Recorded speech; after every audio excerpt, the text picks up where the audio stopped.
The peace chant for this morning is one stanza from the Mahanirvana Tantra. It's a very well-known text, Mahanirvana Tantra, and this chant is on page 150 of the book Universal Prayers, and the English translation is on page 151.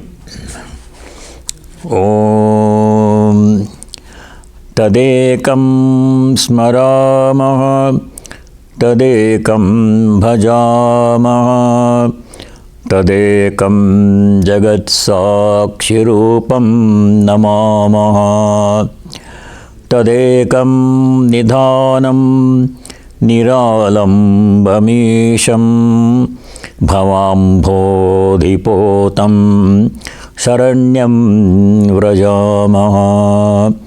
Om Shanti Shanti Shanti.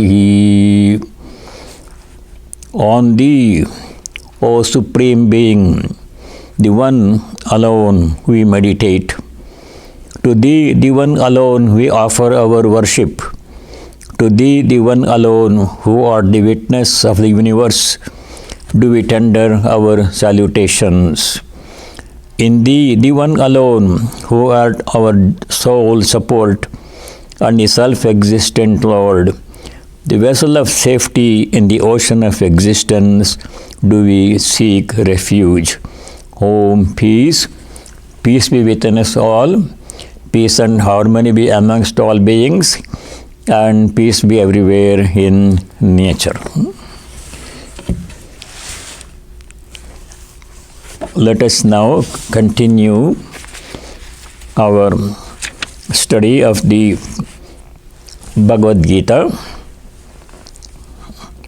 second chapter.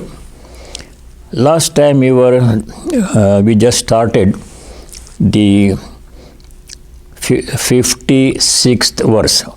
Verse number 56 in chapter 2 of the Bhagavad Gita. Dukkeshvanadvignamanaha sukheshu vigataspraha vitaragavayakrodha stitadhir muniruchyate. The silent sage is said to have stable wisdom when sufferings no longer perturb his mind, when he ceases to cling to pleasures, and he is rid of attachment, fear, and anger. We are studying the segment in the second chapter, beginning from verse 54 until the end of the chapter, where Bhagavan Sri Krishna describes in great detail the qualities of a Sthita Prajna. Sthita Prajna is a person whose awareness is unwaveringly fixed on the self within, on the divine presence within, transcending body consciousness. In his commentary on the verse number 54, Shankara describes a Sthita Prajna as Aham Asmi Param Brahma iti Prajna Yasya Saha Sthita Prajnaha. One whose awareness is firmly fixed that I am that supreme reality, Brahman.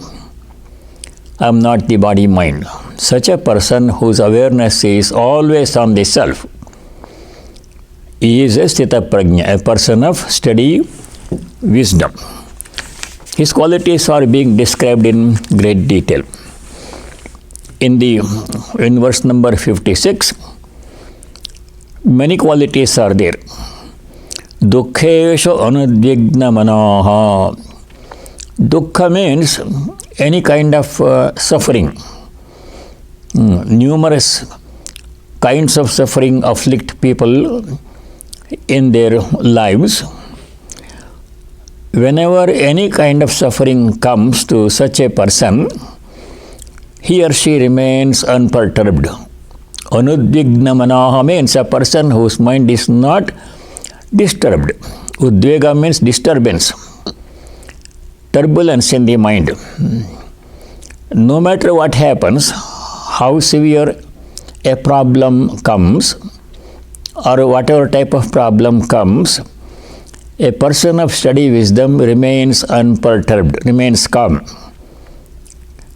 He or she will take whatever action is necessary, but without becoming upset, angry, sad, depressed. Remaining calm. If you become depressed or anger, when some problem comes, then it hinders our ability, our creativity in dealing with the problem, in taking appropriate measures to remedy the problem. Earlier we have seen, for people who are like us, striving to become Chitta Prajna but have not yet become one, we have to take three measures, three things we have to do. First thing is to take all possible anticipatory measures, anticipating any kind of problem that may come, and trying to take measures to preventive measures. First thing is to take preventive measures. Preventive measures include following all the rules of health. For example, we don't want to become sick, so we try to lead a healthy lifestyle, paying proper attention to food, rest, exercise, and other rules of health. That is one preventive measure we can take. There are other preventive measures. We can, for example, buy insurance, health insurance, so that in case we become sick, we have some recourse. Those are preventive measures that we have to take.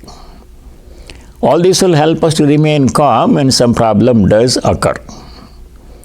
The second thing we have to do is to take remedial measures when a problem does come. In spite of taking all possible preventive measures, problems do arise, do come.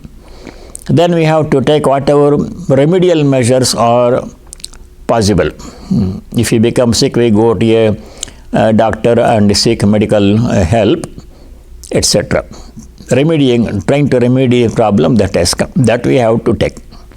Second thing, even if you take all possible remedial measures, the problem may persist, a part of it may persist, a new problem may come.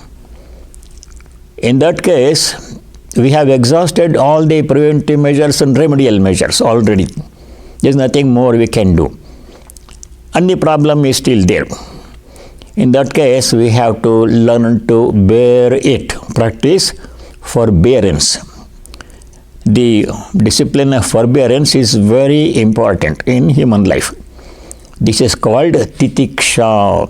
This topic of titiksha or forbearance has come several times before, and it is worth repeating it because it's a very important discipline, virtue that we all have to practice, forbearance.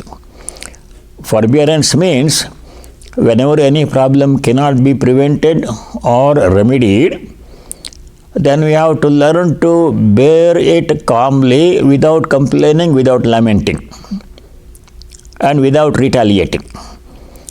This discipline is called titiksha. The term titiksha is described by Shankaracharya in the Viveka Chodamani. There, Shankaracharya defines forbearance in this way. Sahanam sarva dukkhanam apratikara purvakam chinta vilaparahitam satitiksha nigadyate. Sahanam sarva dukkhanam, forbearing all suffering, dukkha. How? Three things have to be remembered. First thing is apratikara purvakam. Pratikara means retaliation, revenge. if some problem seems to come from some other person, then we should not jump to take revenge. We will be only compounding the problem enormously. No problem comes unless there is a precedent for it. Swami Vivekananda has famously said, no misery comes to a person except as one has paved the way for it oneself. There is something that was done before, that happened before, which is causing this problem. So we cannot go back in time and correct that situation. We don't even know what it was that is causing the problem now. So best thing is to take preventive remedial measures and bear rather than take revenge. Apratikaraparakam, first thing. Second thing in practicing titiksha, forbearance, is chinta rahitam. Chinta means brooding. Brooding about the past, all the difficulties that came in the recent past and remote past, what happened yesterday, what happened 10 years ago, 20 years ago, who did what, who said what, all those things, we should not dwell upon those things. It's only waste of time and mental energy, brooding over the past. Brooding about the future is also very useless. This may happen, imagining the worst possible situation, worst scenario possible, and worrying about it. Nothing has happened yet, but we are worrying about the future. This may happen, that may happen. That is also brooding, chinta. Chinta rahitam, without brooding about the past or about the future. Third thing in practicing forbearance is vilapa rahitam. Vilapa means lamentation, telling everybody about all the problems we had in the past, we are going to have in the future, and spoiling the present moment also, wasting our time and somebody else's time also. So this should not be done. So forbearance means without retaliating, without revenge, taking revenge, without brooding, and without lamenting. These three things we have to remember when difficulty comes. Then if we can remain calm as possible, because you cannot be perfectly calm and unaffected, as we are not Sthita Prajnas yet, but we try to remain as calm as possible. And becoming upset will only compound the situation and hinders our ability to deal with the problem in a creative way. So, three things have to be done: preventive measures, remedial measures, forbearance. If a person of steady wisdom, Sthita Prajna, remains totally unperturbed in dukkha, dukkheshu anudvigna manaha, very important quality we all have to practice. And we get so many opportunities almost every day in our lives to practice the forbearance, to practice remaining calm. So many problems do come. When a problem comes, it should be welcomed as an opportunity to practice forbearance, to remain calm. I am saying that as if it is easy. It's not easy, but there is no other choice. We have to remain as calm as possible and do whatever is needed to prevent it and to remedy it. That can be done.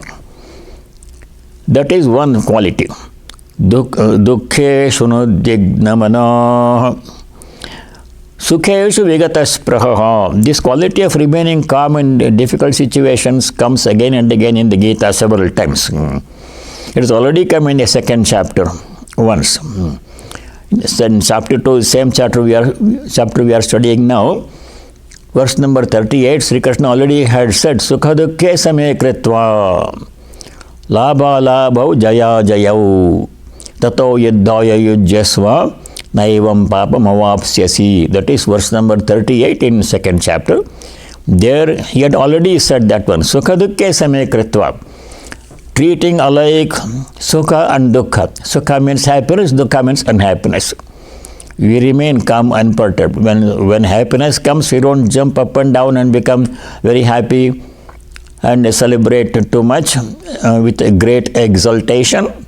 We don't do that. We take it calmly, because this next moment things may change.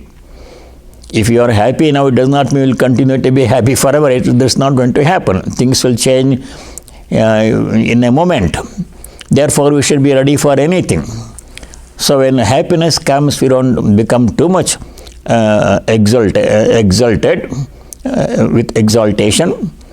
And when dukkha comes, suffering comes, we remain calm and unperturbed. So the second quality in the verse 56 is Sukheshu vigatas praha. Sukha means good times, happiness, good things happen. When such a situation comes, when you are happy, everything is working out in our favor, everything is going well, then Sri Krishna says, Sukheshu vigatas praha. When a person should not cling to that happiness. Spraha means desire. One should not expect that happiness will continue forever. It will not. Next moment or a little later, the situation changes. What was perceived as happiness may turn out to be unhappiness. So one should not become attached to that happiness. Vigata spraha means one should not expect that the happiness will continue, and one should not become attached to that happiness. We should be ready for change in any direction at any moment. Vigata spraha.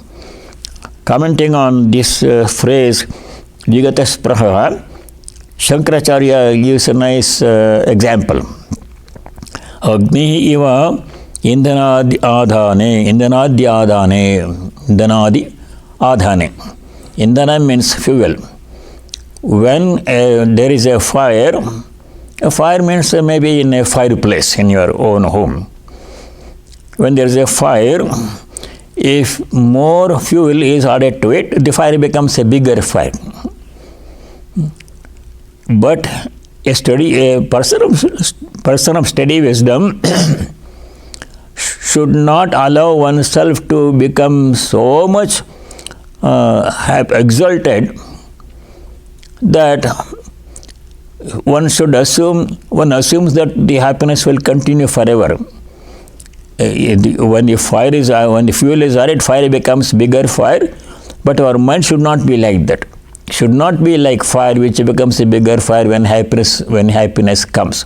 When happiness comes, we remain calmness. We should not lose our calmness and become too much exalted and celebrate in a very luxurious manner. We will remain calm. Just like a fire becomes a bigger fire when fuel is added, a steady person's mind should not become disturbed, become very happy when some good thing happens. He says, Na agni iva indhanadi adhane. Not like fire. We should not become, to let ourselves become too much exalted and celebrate in a very unreasonably luxurious manner. We should take it calmly. It's okay. Very good. Thank God this good has happened, and we will see how long it will last. It will probably change very quickly or after some time. So either case, when either good thing happens or bad thing happens, a person of steady wisdom remains calm. Calmness under all circumstances is the hallmark of a person of steady wisdom. That quality of remaining calm, unperturbed under all circumstances, good or bad, must be cultivated by all of us. That is second part of the verse number 56. The third quality is actually a combination of three different things. Second line in verse 56, Vitaraga Bhaya Krodha. Raga, Bhaya, Krodha. Three things are mentioned here. Raga means attachment. Bhaya means fear. Krodha means anger. These three things we have to guard against. We easily become attached to everything. We become attached to everything. The place where we live, the work we do, the clothes we wear, the tools, instruments we use, Everything, the people with whom we live, with whom we work, we become attached to everything, to situations in life. What happens is everything is changing every moment. If we become attached to these things and expect them to continue the same way they are if they are favorable, is a great folly. No, detachment is the key word in the whole of Bhagavad Gita. When Sri Ramakrishna was asked about the teachings of the Bhagavad Gita, he explained in a very simple way. It can be simpler, cannot be made simpler. He says, if you repeat the word Gita 10 times, you will be saying Tagi, Tagi, Tagi. Tagi means one who renounces, once gives up attachment. The whole message of Gita, if we have to summarize in one word, if you ask me to summarize in only one word the message of Gita, that word will be detachment. Many times Sri Krishna says in the Gita, Sangam Tyaktva, Sangam Tyaktva, like this, giving up attachment. Raga, attachment. How to become attachment, we will have to understand. The bhakta, devotee, becomes free from attachment by ascribing, offering everything to God, his chosen ideal.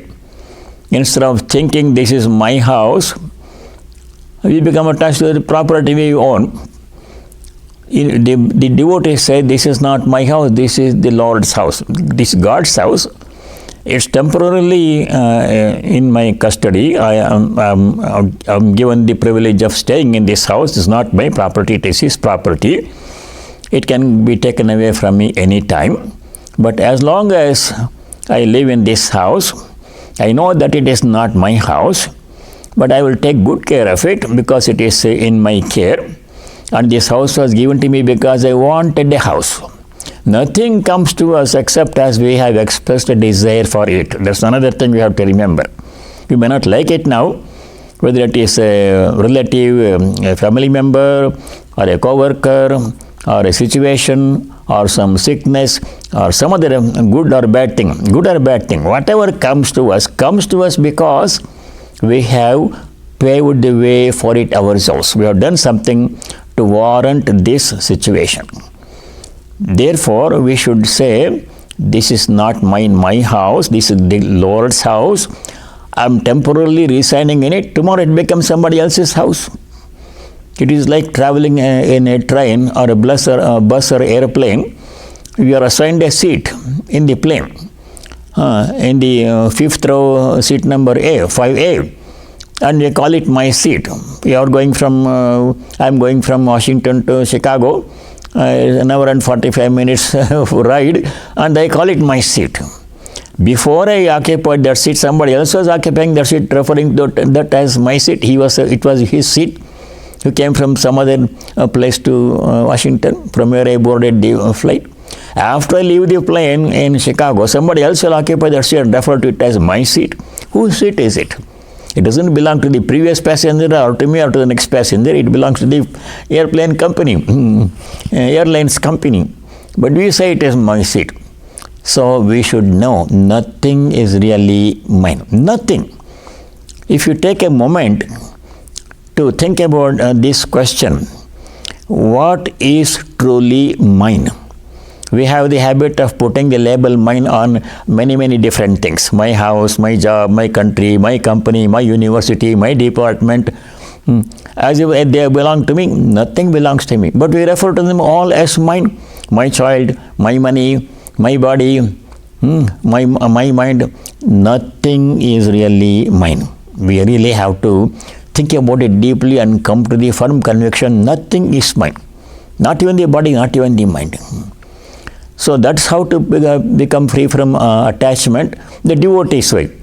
All the Lord, O Lord, everything is thine, and I am only a temporary occupant, temporary resident, temporary manager, temporary caretaker, temporary servant. As your servant, I am taking care of this house.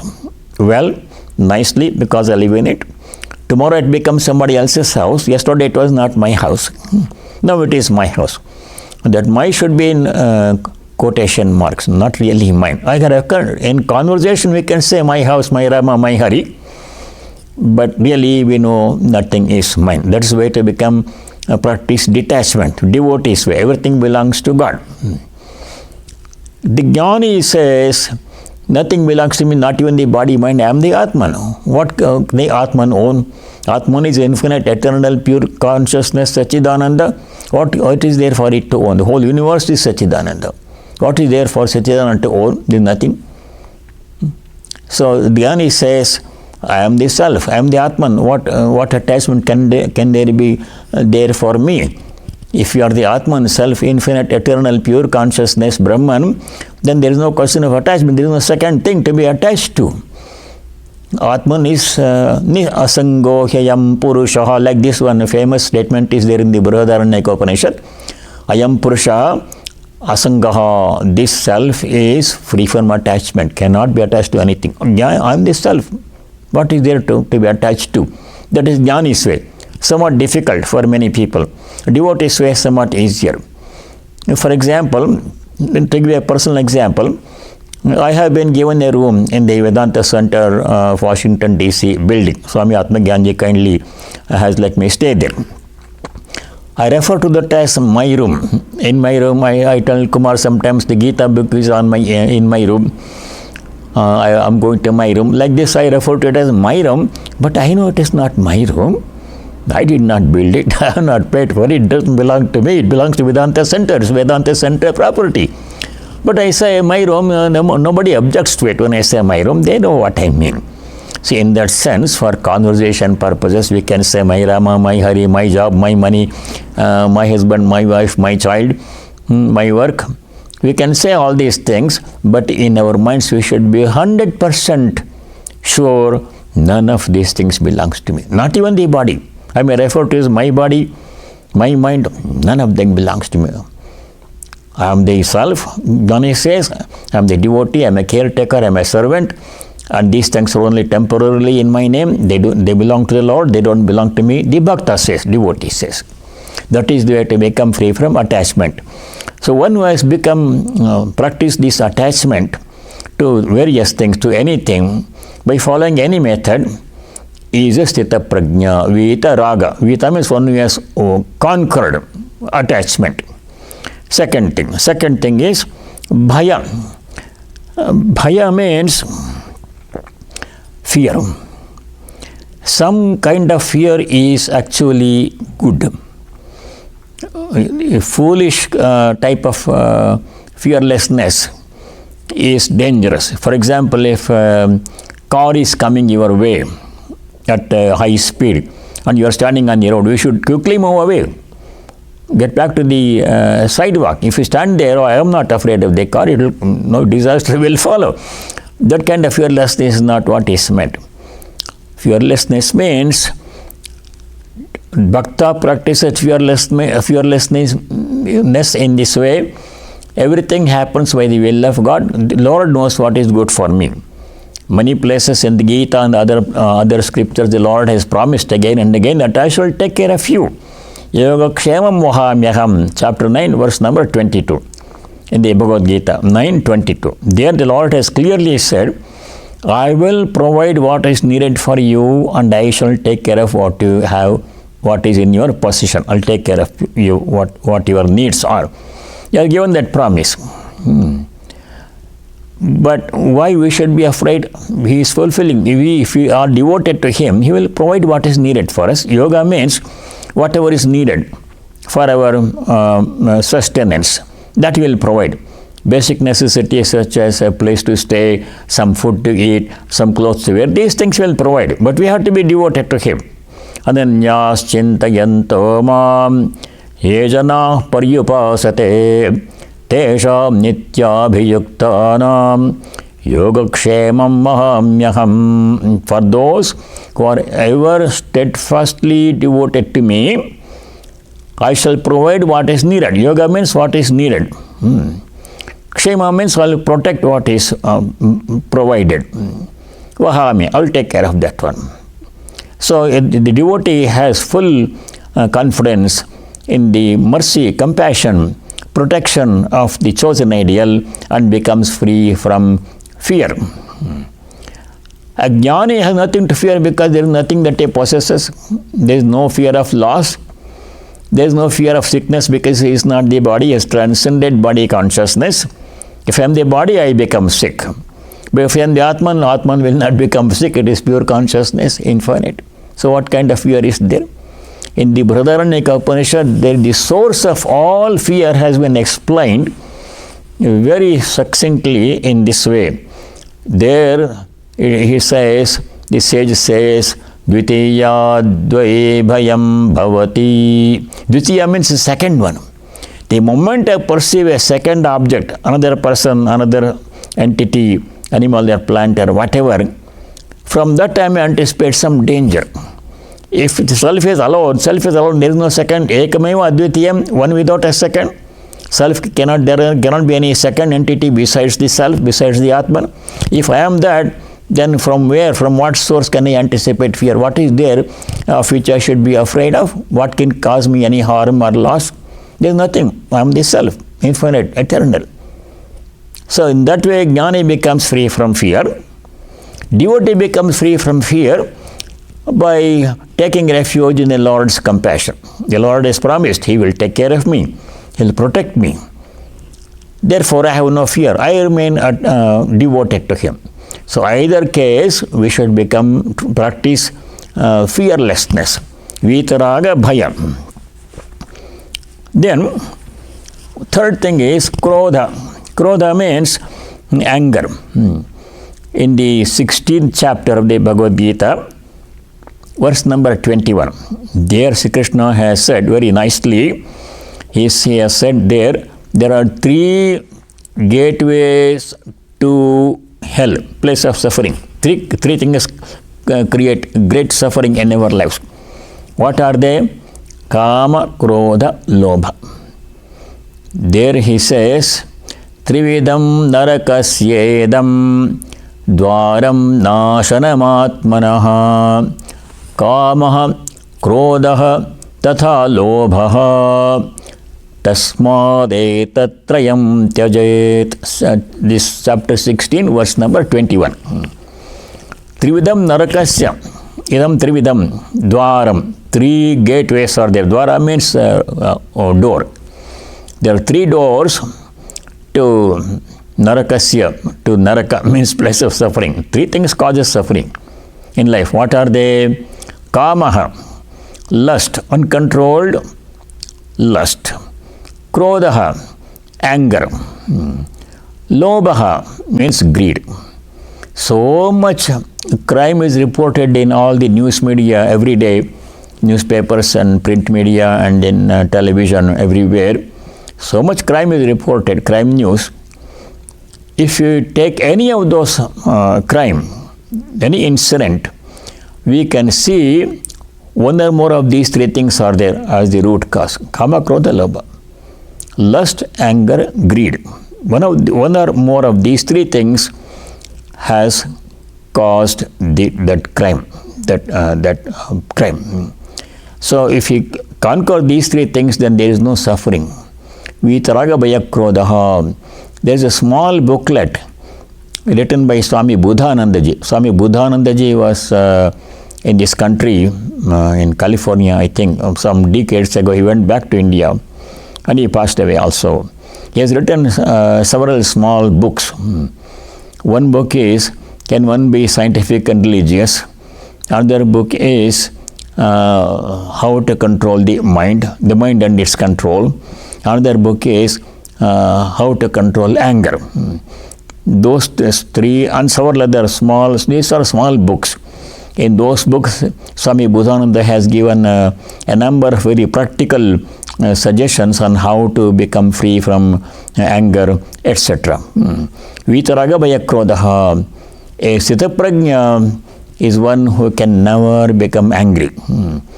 When talking about anger, I always remember a great Maharashtrian sage who lived some about 3 centuries ago, 3 or 4 centuries ago in Maharashtra, in a small town called Paitan. It is near Shirdi in Maharashtra. That name of the sage was Eknath Maharaj, very famous, well-known Maharashtrian saint. That Eknath Maharaj in his whole life never became angry even once, no matter what happened. He used to go to the slums and help the very poor people. Other upper class Brahmins, they detested this. They did not like to go to the slum area and associate themselves with low class people. But Eknath Maharaj used to do that one, and he was revered as a very holy person. His detractors became very unhappy, and they wanted to somehow prove that he can also become angry. He was known to be a very patient person. He was known to not become angry at all, no matter what the circumstance. Eknath Maharaj. So his detractors wanted to disprove. They wanted to show that he is also like everybody else. He also becomes angry. No such a big deal. So they paid money to some poor people to go and make Eknath Maharaj angry. If you make him angry, we'll pay you 25 rupees. Those days 25 rupees was a lot of money. Several people tried to make Eknath Maharaj angry. They used all kinds of atrocious ways to make him angry. No matter what anybody did, Eknath Maharaj never became angry. Never became angry. So you remember Eknath Maharaj, when some anger comes, we should remember Eknath Maharaj. Like him, I also want to remain free from anger. Anger is a disease.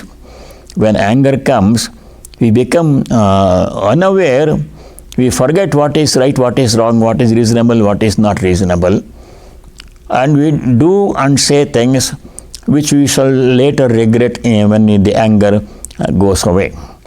Therefore, when anger comes, we should try to at least remain silent for a few minutes, at least for a few seconds, not react impulsively. In that few seconds or a few minutes, the anger will go away, and then we will regain our sanity, because we become temporarily insane when we become angry. It's true. Sometimes the defense lawyers plead temporary insanity. Their client has done something wrong, and they say in a fit of anger he's really not a bad person, like that. We all become temporarily insane when we become angry. We lose our sanity. We lose our ability to think properly. And we end up doing and saying things which we shall later regret. Once you did do something and say something, it cannot be taken back. Therefore, we have to deal with anger in a constructive way. Remember Eknath Maharaj. So a Sthitaprajna is one who has conquered anger, attachment and fear. Vitaraga bhaya krodha. When something happens that disturbs us, we have to deal with it in a constructive way. How to deal with something that unpleasant situation has happened, some problem has arisen, some pain has come, some loss has happened, something has happened which you don't like. The Jnani does it in one way, Bhakta does it in a different way.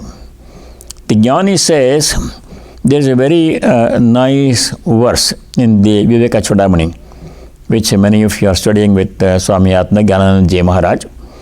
This is verse number 509 in Shankaracharya's Viveka Chudamani. The Jnani says, whenever something unpleasant happens, he says, I am not affected by it, I am not the body mind. He says, Jale vapi sthale vapi luthatu esha jadatmakaha naham vilipyeta dharmaihi ghata dharmayarna bho yatha. This is verse number 509 in Viveka Chudamani. Just last week or a week before, Swamiji explained this verse. Atma Gyanananda explained this verse. There the Jnani says, Esha jadatmakaha, this inert body, the body is inert. Even now when it seems to be alive, it is inert. It's only the consciousness that makes it appear alive. The body is enjoying some degree of autonomy, appears to be functioning on its own power because of the divine presence, consciousness in the body. If that is taken away, the body becomes inert material. So, Esha jadatmakaha, The Jnani is aware of that one. He does not identify with the body. I am the Atman, I am not the body mind. For such a person, nothing bothers. Yesha Jaratmaka, this inert body, Jalaivapi luthatu, Stalaivapi luthatu. May it fall in water, may it fall on the ground. Wherever it falls, whatever happens to the body mind, I'm not concerned with it. Tad dharmaihi aham navilipye. Dharma means quality or status or condition. By whatever happens to the body mind, its quality, its condition, its status, aham navilipye, I remain unaffected. I am not affected by what happens. If the body becomes sick, I don't become sick. If somebody insults the mind feels the insult, I am not the mind, I am not insulted.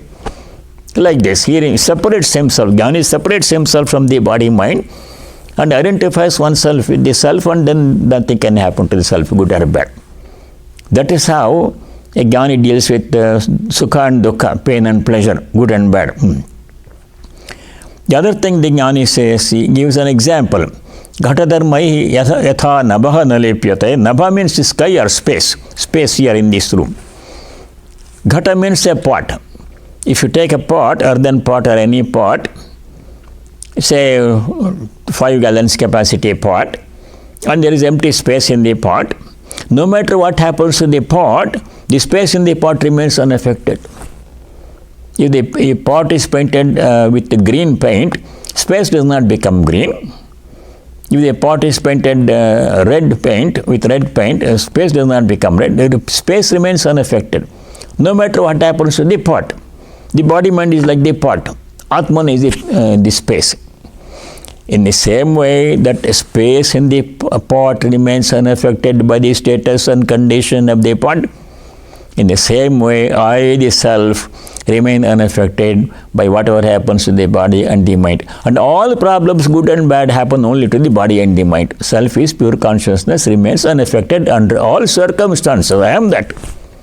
That is Jnani's way to become free from all problems and remain totally calm and unperturbed under all circumstances. There are many places in the Gita where this quality of equanimity has been explained, prescribed by Bhagavan Sri Krishna. For example, chapter number 5, verse number 20. I am giving these cross references in case you are interested to go back and check on those verses. Chapter number 5, verse number 20. There Sri Krishna says, a devotee should remain unaffected under all circumstances. He says, na prahrushyet priyam prapya no dvijet prapya cha priyam sthira buddhira sammudho brahmavid brahmani sthitaha. Brahmavid means a person who knows Brahman, a person who has self-knowledge. Such a person, brahmani sthitaha, established in Brahman consciousness. Such a person, what does he or she do? Priyam prapya na prahrushyet. When something pleasant happens, priyam means something pleasant happens, something good happens. Then, na prahrushyet, one does not become too much exalted and proud. Apriyam prapya, if something unpleasant happens, na udvijet, one does not become disturbed, remains calm under all circumstances. Like that in chapter 5, verse number 20.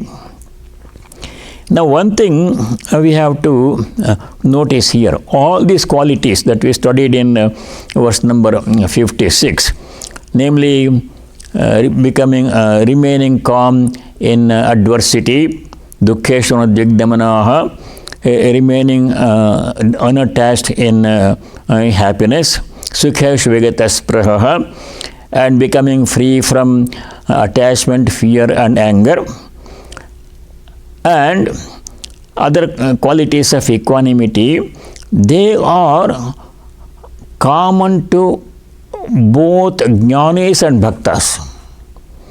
The jnani says, I am not the body mind, I am not attached to any of this, I am the Atman, so what good can happen to me, what bad can happen to me, I am unaffected by anything. That's how a jnani remains unaffected. A bhakta remains unaffected by accepting everything is the God's will and firmly convinced that the Lord is going to take care of me, so I shall do my, I shall remain devoted to my chosen ideal, and everything good and bad is left to him. He remains unaffected in that way. Now, the interesting thing to note is, in the 12th chapter of the Bhagavad Gita, sometimes we studied the part of the second part of 12th chapter here. From verse, the 12th chapter has 20 verses, a short chapter. From verse number 13 to 19, how many? 7 verses. In those 7 verses in the 12th chapter of the Gita, Sri Krishna has described a number of qualities of a devotee, devotion. One was devotion to God. There is no mention of jnani or anything there in the second part of the 12th chapter. 12th chapter is called Bhakti Yoga, the path of devotion. From verses 13 to 19, in those 7 verses, Sri Krishna has described a number of qualities of a devotee of God. If you examine those verses, they are exactly same as this quality of a Sita Prajna, which we are studying in the second chapter, which comes under the Jnana Yoga. In respect of equanimity, calmness of mind, there is no difference between a jnani and a bhakta. A person who follows the path of knowledge and affirms I am the self, I am not the body mind, and a person who is devoted to personal God and thinks of him as a devotee of personal God. There is no difference. Same qualities come in the 12th chapter also. For example, chapter 12, verse number 15. A devotee remains unaffected by what happens, what other people do. One part of it, what other people do, by whatever other people do, a devotee remains unaffected. That people do whatever they want. Why should I be affected by what they do? Second part of that is, a devotee does not do anything to upset other people. This is a very nice verse. Verse number 15 in chapter 12. Very nice verse.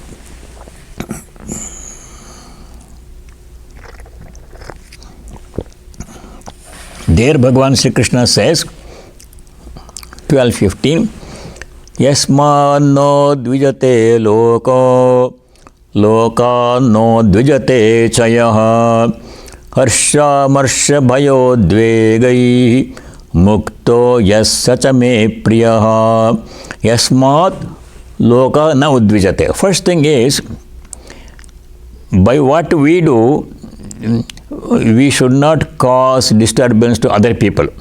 Loka means other people or world. We should not create any disturbance in the environment in which we live and work. We should not do something in the workplace where it creates some disturbance, upsets other people.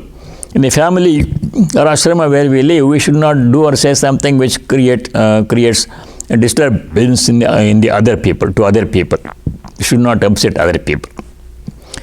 That is one thing. A devotee or a jnani should not do something which creates any disturbance to other people, any place. Second thing is, loka no dvijate chayaha, lokat yaha na udvijate. By whatever happens in the world, what other people do, one should remain unaffected. Lokat na udvijate. Whatever people do, whatever they do, like to do, they do. We don't expect everybody to always do the right thing. We have no control over what other people do. Whatever other people do, or whatever happens in the world, many things happen over which we have no control at all. Actually, we have no control over anything. Things happen in nature, in the world, in the country, in the society, in the whole world. How much control do we have? Nothing actually. So I should remain unaffected.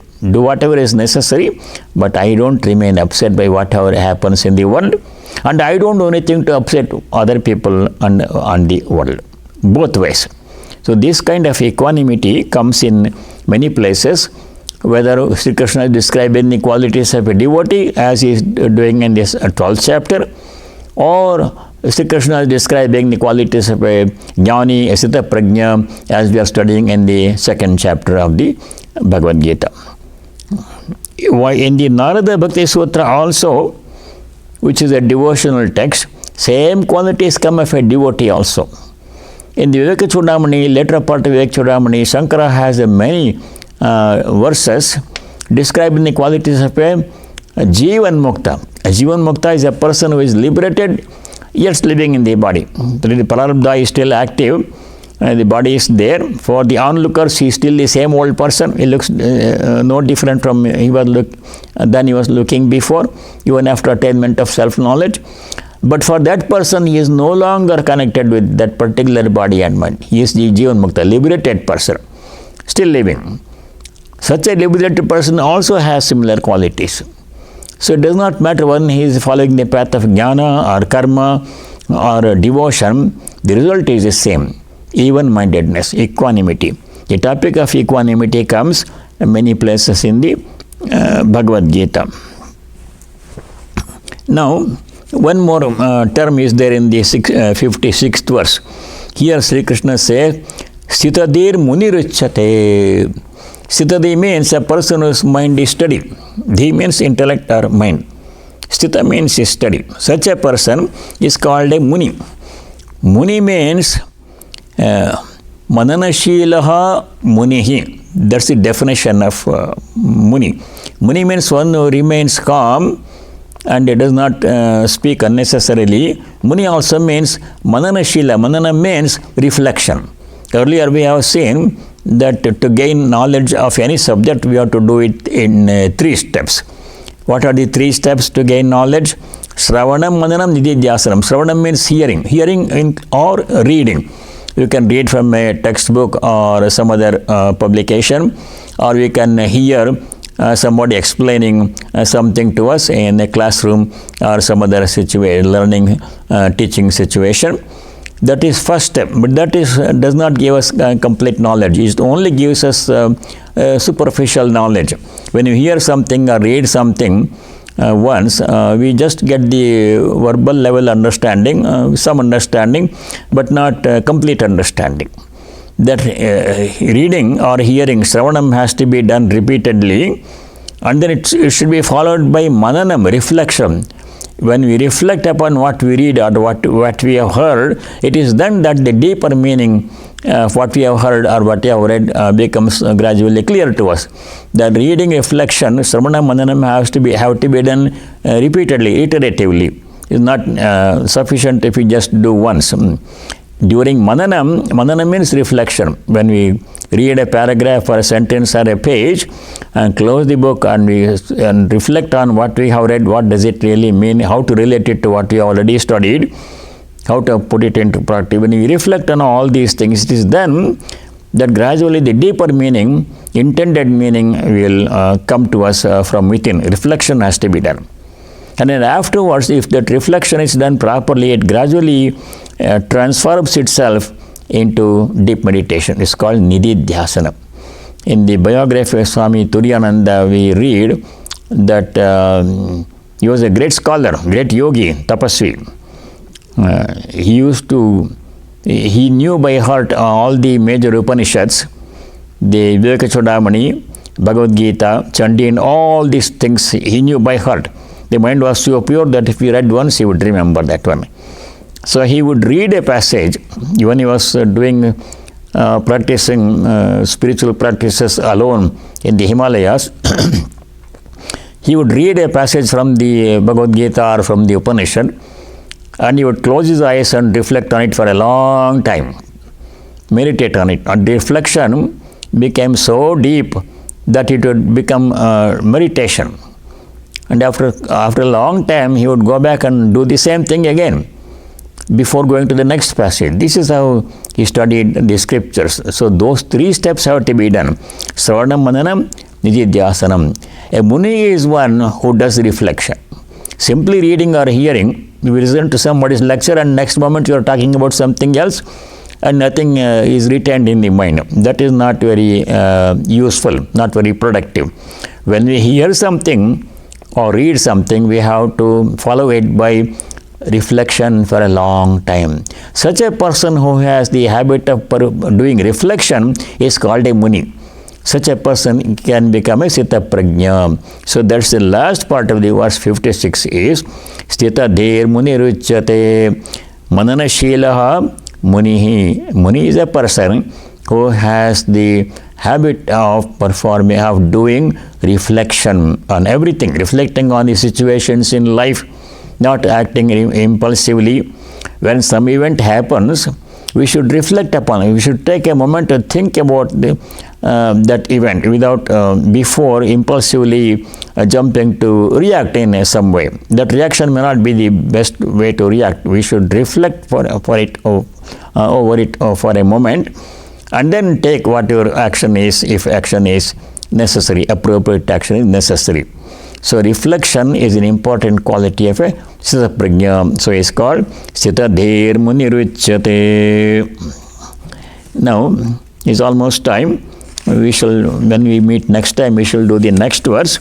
I shall chant this verse, number 57, and read translation. Then we will study that in detail next time when the opportunity comes. Verse number 57, chapter 2, Bhagavad Gita. Yes sarvatra nabhisnehastat praptya shubham nabhinandati nadveshti tasya prajna pratisthita. Yes sarvatra nabhisnehastat praptya shubham nabhinandati nadveshti tasya prajna pratisthita. His wisdom is stable who clings to nothing good or evil when these occur to him. He neither seeks nor shuns them. Good things happen, bad things happen, and we have no control about what happens at any given moment. And things will change in the twinkling of an eye. Therefore, a person of steady wisdom does not become attached to either good or bad. He remains a witness or accepts the will of God if he is a devotee type. So a person who remains, who practices detachment under all circumstances, Shubha, Ashubha. Shubha means good, Ashubha means bad.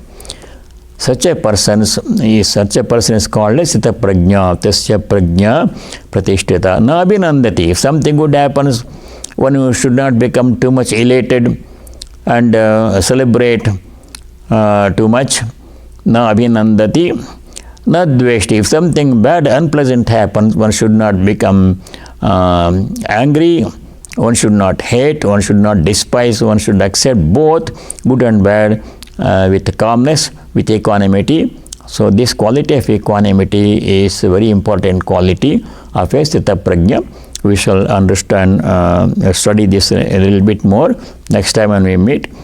And now I shall say the closing prayer. If you have any questions, please send me email. Om Sarve Bhavantu Sukhinah Sarve Santu Niramayah Sarve Bhadrani Pashyantu Ma Kaschid Dukkha Bhag Bhavet. Om Shanti Shanti Shanti. Om. May all be happy. May all be free from afflictions. May all realize what is noble and auspicious. May no one be subject to misery. Om Peace. May there be peace in our hearts. May there be peace and harmony amongst all beings. May there be peace everywhere in nature. Harihi Om Tat Sat Sarvam Sri Ramakrishna Arpanamastu. Stay well until next time. Thank you.